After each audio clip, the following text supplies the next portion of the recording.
How terrifying would it be to let a mental patient fly an aircraft? With heat-seeking missiles right on his tail, he actually shuts down the helicopter's engine, free-falling from hundreds of meters in the air. The next second, 2 missiles scream past overhead and explode in midair. Just as the helicopter is about to crash, the pilot restarts the engine and pulls up at the last second. While being hunted down by terrorists, he flies a beat-up medical helicopter like it's a fighter jet, even pulling off a high-difficulty aerial flip. Even a battle-hardened ranger who's done countless parachute jumps ends up developing a fear of heights. Let's rewind to one day earlier. The leader of the A-team arrives at a hospital looking for help. Nick and George are getting their wounds treated when a nurse suddenly rushes in.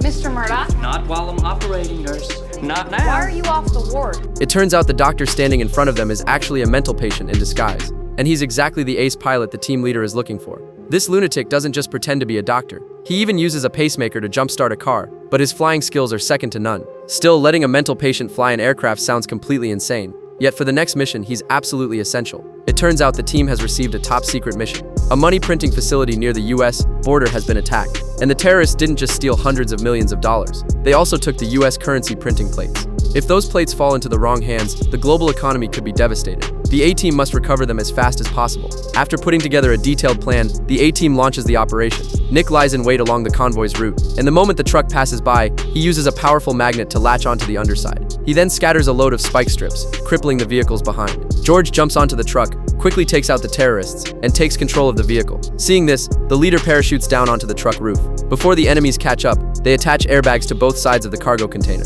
Once George gets inside, the truck bursts out of the tunnel and plunges straight into the ocean. Thanks to the airbags providing buoyancy, the container doesn't sink. The next moment, the madman arrives in a fighter jet, wiping out the pursuers in seconds. He then lifts the container and flies straight back to base. The mission seems like a total success. But minutes later, the general has an accident on the way over, and before anyone can react, the container holding the plates is blown to pieces. All evidence proving their secret mission is completely gone. Days later, the A-team is brought before a military court. Charged with unauthorized operations, they're dishonorably discharged and sentenced to 10 years in prison. But the moment the verdict is finalized, the leader already has the perfect escape plan in mind.